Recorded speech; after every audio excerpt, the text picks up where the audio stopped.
국민이 벌어온 수출로 먹고 사는 대한민국에서 외교와 안보를 좌우하는 이 지도자의 무지와 자만은 치명적인 대가를 부른다라는 거죠. 반갑습니다. 김영윤입니다. 뒤높은 이재명 대통령 때문에 외교가 박살나고 있습니다. 그 대가 관세 쓰나미로 돌아올 것이다 라고 생각을 하는데요.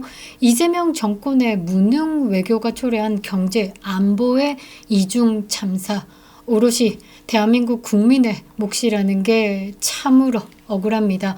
관세, 방위비 분담, 이 한미 외교의 난제가 켜켜이 쌓여 있는데요. 세상 여유롭습니다. 이재명. 나토에서 실마리를 찾을까 말까 찾을까 지금 이렇게 재추진을 하겠다라고 하고 있는데 말이죠.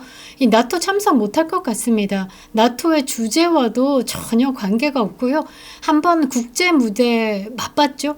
접촉 불가 인간으로 투명 인간 취급받으면서 또는 삿대질의 조롱을 받으면서 그 외교 무대에서 본인이 어떤 존재인지를 느꼈기 때문에 나토에 대해서 또 참석하기에는 이재명을 본 결과 안 할 거다라고 저는 생각을 하는데요. 대한민국 언론에서는 이렇게 다루고 있습니다. 한국과 미국 간의 관세 협상과 방위비 분담 등 외교, 통상 분야 숙제들이 쌓여가는 가운데 이재명 대통령이 어떻게 해결 실마리를 찾아낼지 관심이 쏠린다.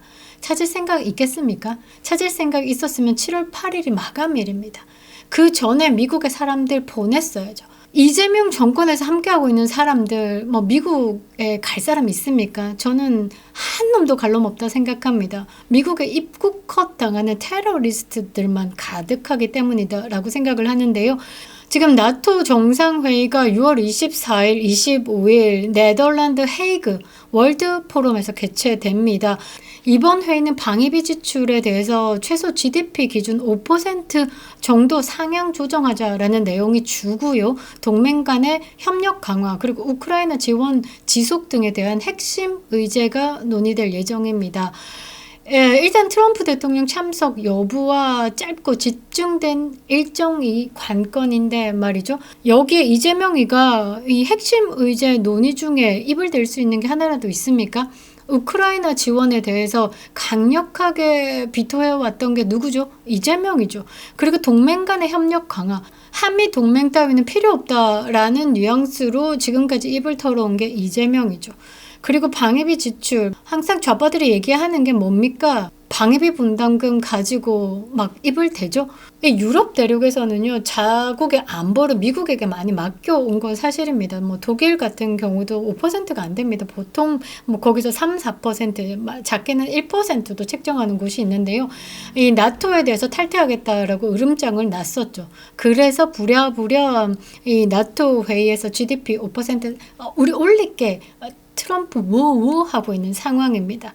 그런데 여기 가가지고 지가 얼굴을 들이밀 수 있을까? 참으로 답답합니다. 아직까지 20일입니다. 이 대통령실에서 나토 회의 참석 여부에 대해서는 확실한 입장을 밝히지 않고 있습니다. 가기 싫겠죠. 이번 G7에서 외교 참사 여러분이 목도하셨죠. 지금 국민들 외교 무대에서 이재명과 사라진 김행혁에 대해서 말이 많으니까 이 나토도 안 가려고 버틸 것이다 라고 생각을 하는데요. 대통령실에서는 트럼프와의 만남을 이 나토 일정에서 뭔가 사진 한 방 박아보려고 하고 있는 것 같은데 이 트럼프는 이재명 만날 생각이 없을 겁니다. 드높으신 이재명과 함께 골프를 치고 싶다라고 한 트럼프가 그럴 시간도 그럴 마음도 없어 보이기 때문이죠. 상당히 심각한 부분입니다. 이 G7 가서 이재명은 연일 웃고 있었지만 미국은 이미 협상을 종료하고 있죠. 트럼프 대통령과의 회담은 무산됐던 G7 회의, 나토 회담 역시 불투명합니다. 관세 협정 시한이 7월 8일입니다. 눈앞에 다가왔죠. 그런데도 이 모든 상황 속에서 대한민국 정부가 침묵하고 있습니다. 할 말이 없겠죠. 할 말이 없을 겁니다. 미국은 이미 관세 협상 테이블에서 움직이고 있습니다. 그 결과를 준비 중이죠. 반면에 이재명 정부는요, 뭐 다음 정권에서 하면 되지 뭐 이런 식이 아닐까? 급할 것 없다라는 식으로 구시대적 태도에 갇혀 있습니다. 7월 8일 관세 협정의 파괴력이 얼마만큼인지 여러분들이 아셔야 될 것 같고요. 트럼프 정부에 준비된 3단 복합 제재에 대해서 여러분들이 들으시면 뒷목 잡으실 겁니다. 그러니까 이재명 외교의 총체적 실패와 그에 따른 국가 리스크가 대단히 돌아온다라는 거죠. 경제와 안보 동시에 흔들리는 이중 위기의 실체에 대해서 알아보도록 하겠습니다. 구독과 좋아요 버튼 꼭 눌러주시고요. 멤버십으로 후원해주시는 모든 분들께 감사드리겠습니다. 자, 미국은 실무를 마쳤습니다. 지금 많은 나라가 이 트럼프 2기가 들어서고 난 다음에 관세 보복, 관세 조정, 이 세계 재편에 빠르게 바짝 엎드리며 움직였죠. 그런데 이재명 아무것도 하지 않았습니다. 뭐 지금까지 핑계 엄청 댔었습니다. 뭐 탄핵 정국이니 뭐 내란 정국이니 이제 자기 손에 칼이 쥐어졌습니다. 칼을 휘둘러야 하는데 휘두를 줄 모른다라는 거죠. 미국은요, 이미 영국과 자동차 관세를 25%에서 10%로 낮추는 관세 협정을 체결했습니다. 일본은 막판에 이 자동차 관세 조정 들어갔다가 사실 그 트럼프의 실무진의 반대로 실패했는데 충격을 좀 받았습니다. 그런데 뭐 시작한 놈하고 안 한 놈이 있죠. 한국은 상황 자체를 인식하지 못하고 있습니다. 정권 교체 타령 이제 그만해야 되겠죠. 그런데 대선 승리에 도취해가지고 빠져나오지를 못하고 있습니다. 포퓰리즘 정책만 남발하고 있죠. 특히 오늘입니다. 미국 상무부 장관과 재무부 장관이요. 영국을 제외한 모든 교역국은 고율 관세 대상이 될 것이다 라고 발표했습니다. 중대한 경고다라고 보시면 됩니다. 즉 전통적 동맹국인 영국 외에는 예외가 없다라고 밝힌 겁니다. 한국도 예외가 없다라고 말한 거죠. 되게 무서운 겁니다. 누구의 입에서 나오냐에 따라서 말의 무게가 달라지죠. 트럼프 행정부에서 나온 말입니다. 폭스뉴스 및 미국 재계 보도에 따르면요. 트럼프 대통령이 이재명 정권의 친중 행보 그리고 외교 무성의에 대한 대응책으로 다음과 같은 3단계 조치를 준비 중이다 라고 합니다. 아이고 머리야. 7월 8일 관세 폭탄 쏟아집니다. 스마트폰 25% 관세 부과될 예정이고요. 철강 파생품도 50% 관세 폭탄이 떨어질 예정입니다. 삼성전자 스마트폰의 경우는 중국 내 생산 기반 시설에 이어서 미국 시장에서 아이폰 대비 경쟁력 상실이 불가피하다라고 봅니다. LG전자 역시 가전제품 50% 관세 부과가 된다라고 하면요. 미국 시장 철수 가능성까지 언급되고 있습니다. 미국 소비자는 뭐 삼성폰 가격은 낮은데 성능이 우수하니 선택되었던 이 삼성폰이 말이죠. 아이폰으로 갈 수 있겠죠. 금액대가 비슷해진다라면 자국의 폰을 선호하지 않을까요? 디자인도 우수하니까. 그리고 LG전자, 삼성전자의 백색 가전은 말이죠. 금액 대비 성능이 너무 좋았고 디자인 또한 뛰어나다라고 해서 미국 시장에서 굉장히 잘 팔렸습니다. 그런데 50% 관세가 부과된다라고 하면 미국 제품하고 이제 가격이 비슷해진다라는 거죠. 그렇게 봤을 때 뭐 가격 차이도 없는데 우리나라 거 사지. 소비 심리가 그렇게 움직이겠죠. 그래서 한국산은 외면될 거고 미국 시장 안에서 다시 월풀 시장이 커져갈 것이다 라고 봅니다. 자, 두 번째 제재는요. 방위비 분담금 5% 요구에 대해서 한국은 입을 떼지 못할 것 같습니다. 그리고 주한미군 감축카드 또한 무서운 거죠. 트럼프 대통령이 한국의 GDP 5% 수준으로 방위비를 인상하라라고 했습니다. 인건비 트릭이나 훈련비 부풀리기로 넘기려는 한국 정부를 지금까지 불신해왔던 부분에 대한 표명이다라고 저는 생각을 하는데요. 그리고 원스톱 쇼핑도 있죠. 그러니까 한국에서 미국의 무기를 사라라는 압박도 있습니다. 이재명 정부에 대한 분노의 표현이지 않을까라고 생각을 하는데요. 골프를 그렇게 치고 싶다라던 트럼프가 이재명을 향해서 골프채를 휘두르는 듯한 분노인데 말이죠. 애초 처음부터 골프에 대한 이야기는 없지 않았을까라고 생각을 합니다.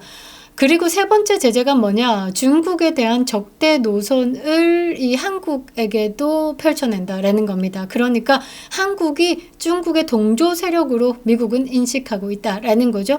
한국 기업의 중국 내 공장들이 문제가 되고 있습니다. 미국은요, 한국을 사실상 친중 세력으로 간주하기 시작했다라는 것이 겁이 납니다. 사실 세계 시장에서 한국산이 굉장히 퀄리티가 있었는데요. 이 한국산 이코르 중국산으로 된다, 또는 한국 이코르 중국이다라고 보면요, 대한민국에 대한 그 좋은 이미지가 다 날아간다라고 보시면 이 제품에 대한 판매 결과로도 나타날 수 있다라는 겁니다. 자, 미국의 주적이 누구냐? 중국입니다. 트럼프 정부의 외교 안보 전략상 한국이 친중 행보를 하고 있다라는 것으로 판단되었기 때문에 매우 치명적이다라는 거죠. 외교 무능으로 끝나면 좋겠다마는 이 외교 무능이 경제 붕괴로 온다라는 게 가장 아픕니다. 그리고 이게 조금 더 발전하면 어느 위기까지 오냐? 안보 위기로 전이된다라는 거죠. 현재 한국 정부가요, 관세 협상에 대해서 아무런 입장도 밝히지 못하고 있습니다. 아무 짓도 못하고 있는 것, 앞서 말씀드렸다시피 관세 협상에 보낼 놈이 없습니다. 똑똑한 놈도 없을 뿐더러 다 반미주의자들, 미국에서 받아주지도 않고 반기지도 않고 아마 입국컷 당할 거다라고 생각합니다. 특사 파견도 지금까지 없습니다. 실무 협상도 없습니다. 뭐하고 자빠졌는지 모르겠습니다. 관세 피해는 대기업뿐만 아니라 부품사, 중견, 중소기업까지 도미노 붕괴를 초래할 겁니다. 여러분들, 이게 끔찍한 게 뭐냐면 반도체 관세가 현실화될 경우 어떻게 되냐? 한국 주력 산업 자체가 붕괴될 수 있습니다. 5월에는요, 대미 자동차 수출이 전년 대비 27% 폭락했습니다. 그런데 이제 관세가 50% 붙는다? 작살 나는 거죠. 그리고 삼성과 LG의 백색 가전, 미국 시장 내에서는 생존이 불투명합니다. 그렇게 되면 어떻게 되냐? 수출이 둔화되겠죠. 수출이 둔화되면 기업은 생산을 감소합니다. 생산을 감소하면 어떻게? 인력이 필요가 없으니까 인력에 대해서 감축하겠죠. 실업률이 증가합니다. 실업률이 증가하면 다시 어떤 것? 가장 먼저 나오는 게 부동산이 붕괴합니다. 그러면 어떤 결과냐? 우리가 한번 겪었던 경험이 있을 겁니다. IMF, 제2의 IMF 가능성까지 언급되고 있는 상황입니다. 미국은요, 이재명에게 이미 4차례 걸쳐서 메시지를 전달해 왔습니다. 그 내용은 명확한데요. 그러니까 트럼프의 협상 전략은 예고된 것이고 무대응한 이재명이 지금 문제다라는 거죠. 지금까지 트럼프발 메시지는 명확했습니다. 관세 협상에 성의를 보여라. 중국과 거리 두고 미국의 편에 서라. 방위비 분담, GDP 대비 5%로 올려라. 미국산 무기 구매하라. 그런데 지금 이재명은요, 쇼와 외교 흉내에만 매달렸고요. 아무것도 하지 않았습니다. 그 결과 7월 8일 되면요, 경제 제재라는 현식으로 정치적 심판으로 돌아올 것이다 라는 거죠. 국민이 벌어온 수출로 먹고 사는 대한민국에서 외교와 안보를 좌우하는 이 지도자의 무지와 자만은 치명적인 대가를 부른다라는 거죠. 이제 선택은요, 이재명 몫이 아닙니다. 트럼프의 칼날은 이미 날이 섰고요. 시간은 째깍째깍 다가온다라는 거죠. 억울합니다.